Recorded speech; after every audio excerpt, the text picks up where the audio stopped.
የጠፋው ሬሳ ልብ አንጠልጣይ የህይወት ታሪክ ተራኪ ኢናያ ክፍል 2። ነፍሴ ተጨነቀች። ልቤ አካሌን ቀዶ እስክትወጣ መምታት ጀመረ። ላቤ ልብሴን እስኪያረግበው እንደ ጉድ ይወርዳል። እጅና እግሬ አቅማተው ይብረከረካሉ። ብቻ መላ ሰውነቴ ተዳክሟል። የማን ስልክ እንደሆነ እንጃ ከተቀመጠበት ቦታ ጮኸ። ወዲያውኑ በእኔ አቅጣጫ በኩል ቀን ያየሁት ባለመኪና መጥረቢያውን ይዞ ፊት ለፊቴ ቆመ። በሚዘገንን ሳከት ብሎ ሳቀ። በዚህ ጊዜ አመልጥ እንደው ብዬ ከእርምጃ ባልተናነሰ ሩጫ ጀመርኩ። እነ ባርሳ ባሉበት ቦታ ዝም ብለው ተቀምጠዋል። ሰውየውም እነሱን ትቶ ወደ እኔ መጣ። ከዛም ጸጉሬን ይዞ መሬት ለመሬት ኮተተኝ። ወዲያው ጸጉሬ ለቆ ግራ እግሬ ጉልበቴ ጋር ረግጦ ከጉልበቴ በታች ያለውን እግሬን ሊቆርጠው መጥረቢያውን ከፍ አደረገ። ጓደኞቼ እርዱኝ እያልኩ ብጮህም አንዳቸውም ንቅንቅ አላሉ። እጅግ ኃይል በተሞላበት አሰነዛዘር ወደ ላይ ያነሳው መጥረቢያ ወደ እግሬ ሰደደው። ሜርሲ ሜርሲ፣ ኧረ ሜርሲ የሚል ድምፅ በሰመመን ይሰማኛል። ወዲያው ውሃ ፊቴን ነካኝ። ድንብርብር ብዬ ነቃ። አይዞሽ ሜርሲ ተረጋጊ አለችኝ ባርሰናይት። አንገቴን ከግራ ወደ ቀኝ እያመላለስኩኝ ድንኳኑን ቋኝ። እጄን ሰድጄ ግራ እግሬን አየሁት። ምንም አልሆንኩም። ከሰከንዶች ውዝግብ በኋላ ወደ ራሴ ተመለስኩ። ያ ሁሉ ጭንቀትና ሰቀቀን ለካ ቅዠት ነበር። ኦፍ የኔ ፈጣሪ አመሰግናለሁ አልኩ። ምን ሆነሽ ነው ግን እንደዚህ በላብ እስክትረጥቢ ድረስ አለችኝ ባርሳ። ውይ ባርሳዬ ቅዠት እንዳይመስልሽ፣ እናንተ ደህና ናችሁ አልኳት። አዎ ደህና ነን። ምግብ ልትበይ እንደገባሽ በዛው ስትቀሪልሽ ብዬ ስመጣ እየተፈረጋገጥሽ ሳይሽ ደንግጬ አለችኝ። እንኳን መጣሽልኝ የኔ ባርሳ፣ ከዚህ ሰመመን ቅዠት ገላገልሽኝ ብዬ ቅፍ አድርጌ ሳምኳት።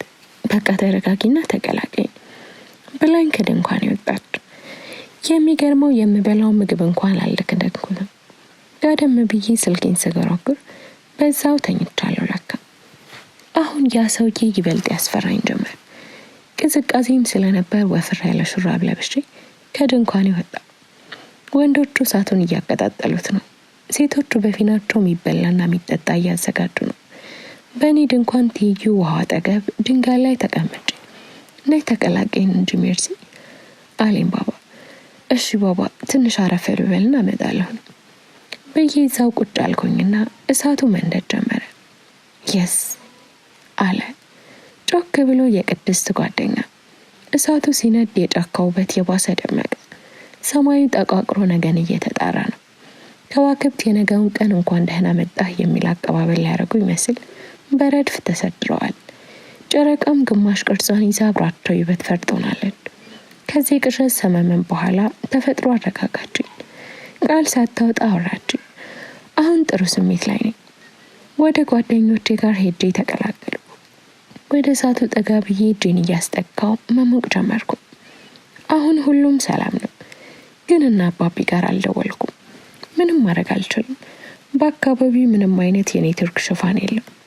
አሁንም ቢሆን እጠራጠራለሁ። ማለት ያ ሰውዬ የሚመጣ ይመስለኛል። አንገቴን እየሰገኩኝ ቢሆንም ግራ ቀኙን በአይን እያማተርኩ እያለ ጓደኞቼ ግን ያለምንም ሀሳብ እየተጫወቱ። እቤት ግዴታ መደወል እንዳለብኝ እርግጥ ነው። ወደ ድንኳኔ ተመለስኩኝና ስልክና ባትሪ ይዤ ወጣሁ። ወዴት ነው ብላ ቅድስት ጠየቀችኝ። ለሽንት ነው ቅድስቴ ብያት ወደፊት አመራ። እንከተልሽ እንዴ ሜርሲ አለ ባባ። ረቅ ያለ ድማ አመሰግናለሁ ብዬ መንገዴን ቀጠልኩ።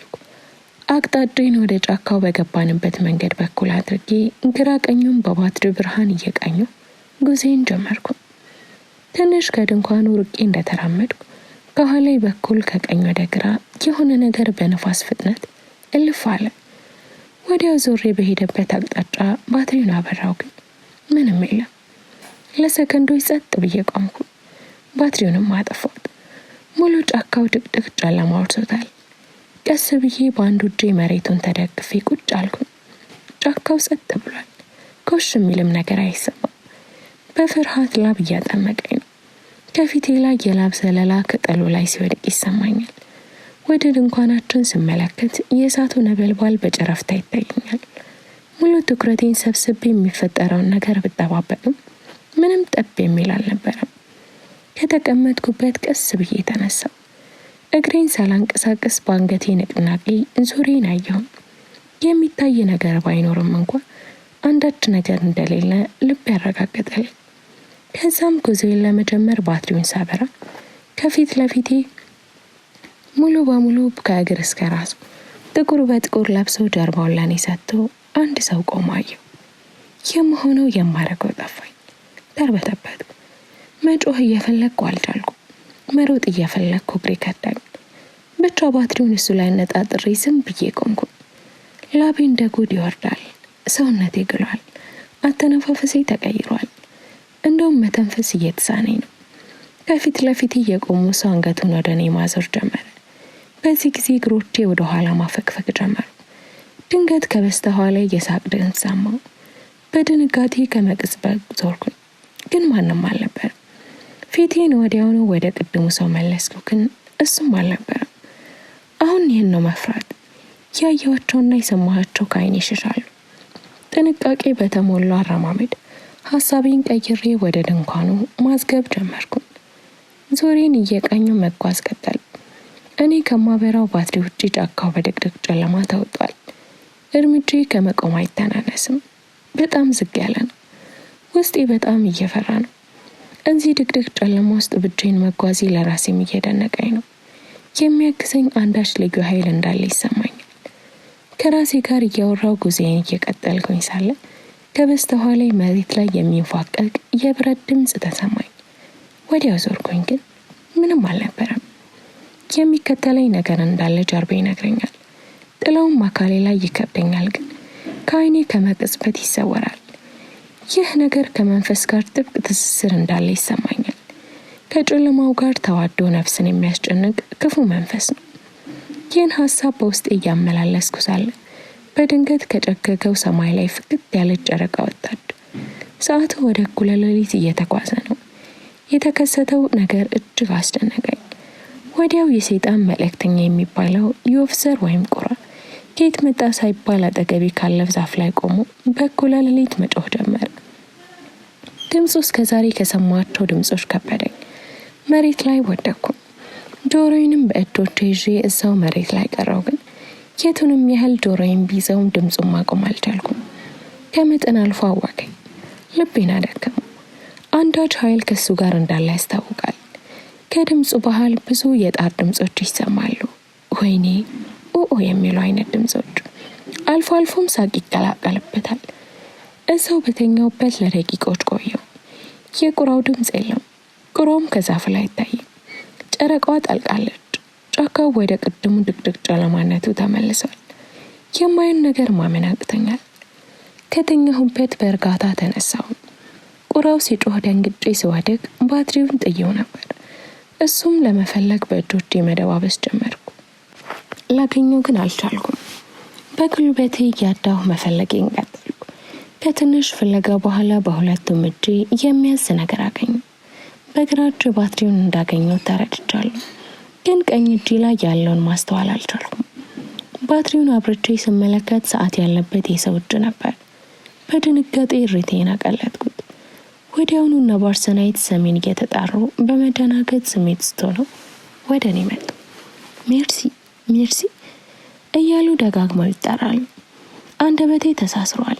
ምላሽ መስጠት አልቻልኩም። ብቻ ያለሁበትን እንዲያውቁ ባትሪውን ከፍ አድርጌ ያበራው። ሁሉም ወደ እኔ መጡ።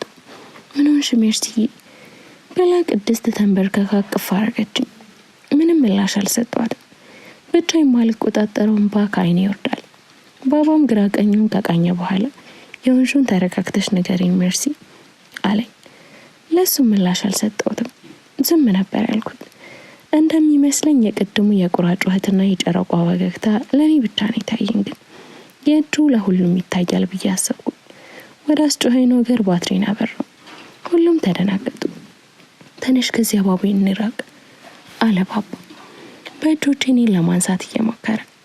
እንደምንም ብዬ ተነሳውና ወደ ድንኳናችን አመራን። እነ ባርሳ በጣም ፈርተዋል። ባባ በያዘው ባትሪ ዙሪያውን እየቃኘ ደህንነታችንን እየጠበቀ ነው። ድንኳናችን ጋር እንደደረስን መተኛት እንደምፈልግ ነግሬያቸው ወደ ድንኳን ያስገቡ። ጭንቀትና የተፈጠሩትን ነገሮች ለመርሳት እንቅልፍ የተሻለ ነውና ጋደም አልኩ። ከደቂቆች በኋላ ቅድስቴ ጮኸች። ከተኛውበት ተስፈንጥሬ ተነሳውና ወደ እሷ አመራሁ። ባባና ባርሰናይትም አብሯት ነበሩ። ምንድነው ቅድስቴ ብዬ ወደ እሷ ተጠጋሁ። አንቺ ጋር ስንመጣ ሮቤል ተኝቶ ነበር። አሁን ፍራሹ ላይ ያለው ደሙ ብቻ ነው አለች። ሜርሲ ድምጿን ከፍ አድርጋ ጮኸች። ሁላችንም ተደናገጥን። ማን ሊወስድ ይችላል? ከዛ ሰውዬ ውጪ አንድም ሰው እንደዚህ አይነት ስራ አይሰራም። ቅድስቴ ድንኳኑ ጫፍ ላይ ቁጭ ብላ ትንሰቀሰቃለች። ባርሰናይትም በፊቷ ባባ ደረት ላይ አድርጋ ታለቅሳለች። እኔ በድንጋጤ ማውራውም የማስተውለውም ነገር የለም። ፍዝዝ ድንዝዝ ብያለሁ። ነይ ቅድስቴ ተነሽ ብሎ ባባ ሊያነሳት ሲሞክር ለቀቀኝ፣ ብቻዬን መሆን እፈልጋለሁ አለች ከፍ ባለና ቁጣ በተሞላው ድምፅ። በዚህ ጊዜ ባባ ወደ ኋላ ተመለሰ። ቅድስቴ ደግሞ ወደ ድንኳኑ ገብታ ደሞን በእጆቿ መንጋት ጀመረች። በዚህ ጊዜ ከተያዝኩበት የድንጋጤና የድንዛዜ ስሜት ነቃው። ወደ ቅድስቴም ድንኳን ገብቼ እጇን ያዝኳት። ባባ ላይ እንደሆነችው ጮኸች።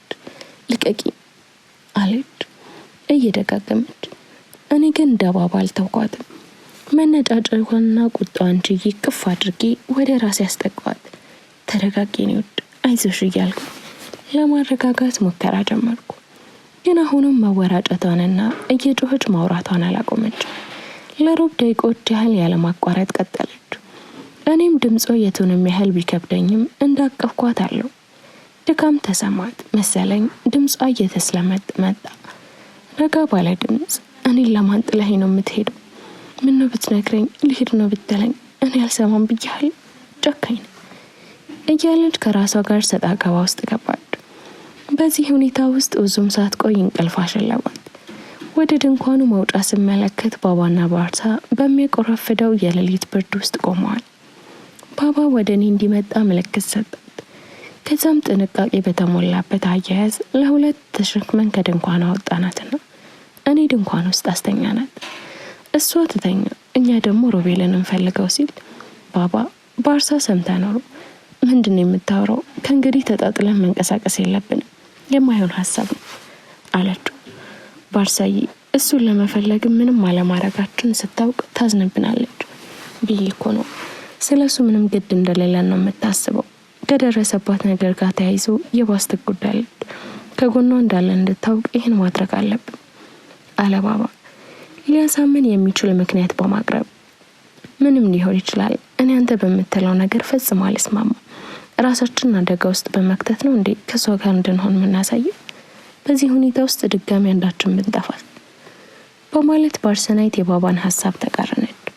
እንዴ ምንድነው የምትጨቃጨቁት? ተረጋጉ እንጂ ለጊዜው ራሳችንን እናረጋጋ። ግን ሮቤልን መፈለጋችን አይቀርም። ለቤተሰቡስ ምን ብለን የምናደርገው እያልኩ እየተናገርኩ ሳለ ባርሳ ጣልቃ ገብታ አንቺ ሜርሲ እንደዚህ ትያለሽ? ያለንበት ስፍራ እጅግ አስፈሪ ስፍራ ነው። እኛም ማደራችንን እንጃ፣ ጭራሽ ደግሞ ፍለጋ እንሂድ ትያለሽ ብላ ጠያቂዋን አስከተለች። እንደሱ ማለት አይደለም፣ ግን ቢያንስ ስለሱ የሆነ ነገር ማወቅ አለብን በማለት ነው ብዬ ሀሳቤን በእርጋታ አስረዳዋት። ግን ባርሳ ሻፈረኝ። የማይደረገውን አትጠይቁ ብላ በእንቢተኝነቷ ቀጠለች። እሺ አሁን ስንተኛ? ማልዶ ሲነጋ ሁሉንም እናወራለን አለ ባባ። በሀሳቡ ተስማምታ ባርሳ ወዲያው ወደ ድንኳናቸው ገባች። ተናዳሪ ብሎ ባባም ተከተላት። እኔ ደግሞ ቁጭ ብዬ የቅድስቴን አይን ማየት ጀመርኩ። ከጥቂት ደቂቆች በኋላ መወረጫጨት ጀመረች። በጣቶቿን ሶላውን ወዲያና ወዲህ እየጎተተች ሊሞት እንደሚያጣጥር ሰው አደረጋት። በጣም ተነደነግጬ ተጠቃዋት። መወራጨቷን እንድታቆም አጥብቄ ያዝኳት። ወዲያውኑ ከፍ ባልና ቁጣ በተሞላበት ድምፅ ልቀቀኝ ብላ ተነስታ ወደ ድንኳኑ ግድግዳ ተጠግታ ቁጭ አለች። አይኖቿ መገለጣቸውን ሳይላረጋጋ ስጠጋት እንዳትጠጋኝ ልትገለኝ አለች። በጣም ደነገጡ። ቅድስቴ ችግር ውስጥ እየገባች ነው።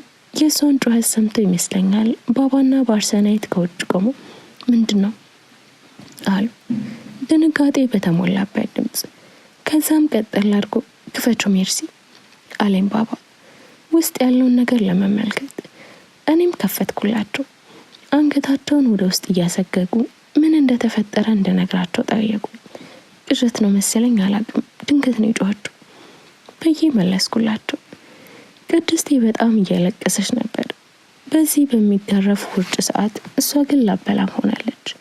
ቅድስቴ አላት ባባ። በተንጨባረረው ጸጉሯ መሃል አይኗን ወደ እሷ አንስታ ተመለከተችው። ግን ምንም አይለሽ ምላሽ አልሰጠችው። ጉልበቷን ወደ ደረቷ ስባ እጆቿን ጉልበቷ ላይ አስደግፋ አገጯን እጇ ላይ አድርጋ ወደፊት ወደ ኋላ እያለች ትወዛወዛለች። ግን አንዲትም ቃል አትተነፍስም። ውስጧ በጣም መረበሹንና ድንጋጤ እንዳልተዋት ተረዳው። ቅድስት አይዞሽ፣ ተረጋግኛለንልሽ አለች ፓርሰናይት። እሷንም በአይኗ ከመመልከት ውጪ አንዳች መልስ አልሰጠቻትም ነበር። በጥቂቱ ቢሆን አሁን አተነፋፈሷ እየተስተካከለ ነው። ከገባችበት ድንጋጤ እየተላቀቀች ነው። ድንጋጤው ነው እንደዚህ የሚያደርጋት። በቃ ግቡና ተኙ፣ እኔ ያለሁን አልኳቸው። እነ ባባ ሁሉም ነገር ሰላም እንደሆነ እየነገርኳቸው እሺ ችግር ካለ አሳውቄን አለ ባባ። ጓደኛ አለን ልሻለች ባርሳ ወደ ቅድስቴ እየተመለከተች። የተፈጠረባት ነገር የሰላም እንቅልፍ እንደማይሰጣት የታወቀ ነው። እናም ተረጋግታ እንደተተኛ የእንቅልፍ መድኃኒት ሰጠዋል። ደረቴ ላይ ማስጠግቼ አይዞሽ አይዞሽ እያልኩ ጸጉሯን እያሻሻ አስተኛት። ከሌላ ውርጄ ወደ ፍራሹ ካደረኳት በኋላ ብርድ ልብስ አለበስኳት። ከዛም ከሻንጤ ከፍቼ ወፍራም ጃኬት አውጥቼ ለበስኩ። ከድንኳኑ ወጣሁኝና ቅድስቴ ላይ ዘጋውባት። በያስኩት ባትሪ ድንኳናችን አካባቢው ያለው ነገር ቃኘሁት። እነ ባርሳ ድንኳን አጠገብ አጠር ያለ ትንሽ ውፍረት ያለው እንጨት ተመለከቱ። ሄጄም አነሳው። ከዛ ማንም ሳይሰማ ሮቤልን ፍለጋ ወደ ጨለማው ጫካ ውስጥ ገባው። ከጓደኞቼ መሃል ማንም እንዳላየኝና እንዳልተከተለኝ አረጋግጬ እርምጃዬን ቀጠልኩ። እንደዚህ አይነት ድፍረት ከየት እንዳመጣው ባላውቅም ደፋረኛል። ባትሪን የሚያሳየኝ አቅጣጫ እንጂ ሌላው በከባድ ጽልመት ታውጧል። ጸጥ ያለ የሚለውን ቃል ማይገልጸው ድረስ ጸጥ ብሏል። የደረቀውን ቅጠል ስረግጠውና ስተነፍስ ከሚሰማኝ ድምጽ በቀር አንዳች የለም። አሁን እየሄድኩበት ያለውን አቅጣጫ ፈጽሞ አላውቅም። ከገባንበት ፈጽሞ ተቃራኒ ነው። እናም ስመለስ እንደምቸገር ለራሴ ታውቆኛል። በቀዝቃዛው ሌሊት ብቻዬን ከድቅድቁ ጨለማ ጋር ግብ ግብ ገብቻለሁ። ከእርምጃዎች በኋላ ከእኔ ሌላ በጫካ ውስጥ የእግር ኮቴ ተሰማኝ። ባትሪውን አጥፍቼ ባለሁበት ቁጭ አልኩ። ትኩረቴን ሰብስቤ የኮቴውን አቅጣጫ ለማወቅ ትኩረት ማድረግ ጀመርኩ። አረማመዱ ከሰው ይለያል። የሚሰነዝረው እርምጃ ሰፋ ያለ ነው። የሚረግጣቸው የደጋገፉ ቅጠሎች ይጨነቁ ይመስል ይጮሃሉ። አሁንም ከየት በኩል እየመጣ እንደሆነ አላየሁትም። ቀስ ብዬ ባትሪውን መሬት ላይ እንዳስቀመጥኩ አቅጣጫውን ያለሁት እርምጃ ቀጥ አለ። በጣም ደነገጥኩ። እጄን ትንሽ ኮሽታ ሰምቶ እንዳይሆን ብዬ ራሴን ጠየቅኩ። ለደቂቃዎች ጸጥ አለ ጫካው። እርምጃውም ቆሟል። የእሱን እንቅስቃሴ እንደምጠብቅ እሱም የኔን እንቅስቃሴ እየጠበቀ ይመስለኛል። አንድ ውሳኔ ለመወሰን ከራሴ ጋር ተስማማው። ከዚህ ቁጭ ብሎ ጊዜ መፍጀቱ ዋጋ ቢስ እንደሆነና እርምጃዬን መቀጠል እንዳለብኝ።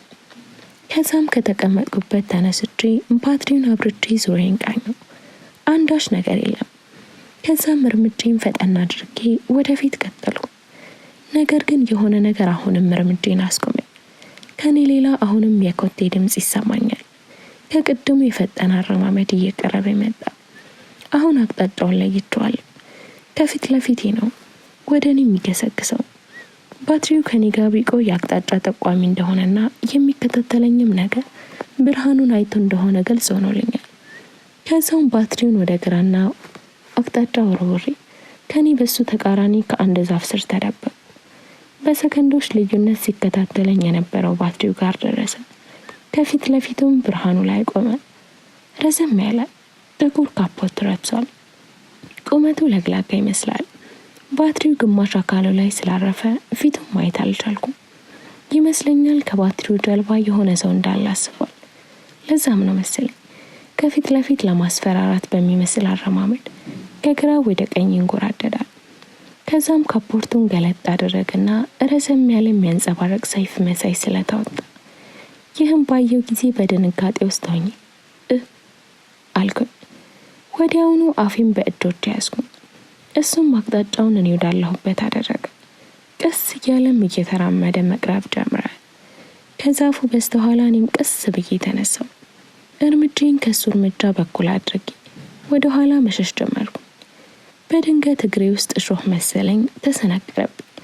ህመሙን ዋጥ አድርጌ ዝም አልኩኝና ማፈግፈጌን ቀጠልኩኝ። የምራመደው ወደ ኋላ ነበርና የወጋኝም ተረከዜን ነው። በለዘበ እርምጃ እየተጠጋኝ ነው። እኔም እርምጃውን ጠብቄ እየፈገፈኩኝ ነው። እሾሁ ረጅም ነበርና በተራመድኩ ቁጥር ወደ ውስጥ ይገባብኝ ጀመር። ትንሽ እንደተራመድኩ ተለቅ ያለ እንጨት ጋር ደረስኩ። በእግሬ ንክኪ ላየው። ፊቴን ወደ እንጨቷ ዙሬ ነካካሁት። የወደቀ ዛፍ ነበር።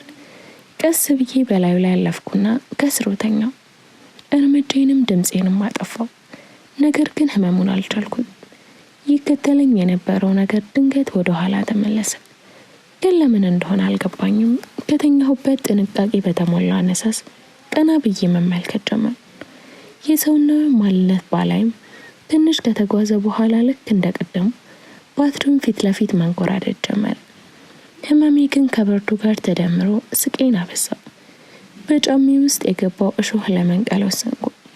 አሁንም ቢሆን ግን አይኔን ከሰውየው ላይ አልነቀልኩም። እዛ ቦታ ላይ የሚንጎራደደው ጠቋሚ ድምፅ እስክሰማ ይመስለኛል። የለበስኩትን ሹራብ አወለኩኝና እጁን ጠቅልዬ አፌ ውስጥ ከተትኩ። ከዛም እሾሁን ለመንቀል ተዘጋጀሁ። በጣም ማለክለክ ጀመሩ። ትንፋሼ ቁርጥ ቁርጥ ማለት ጀመረ። ጭከን አልኩኝና ትንሽ ጎተት አደረኩት።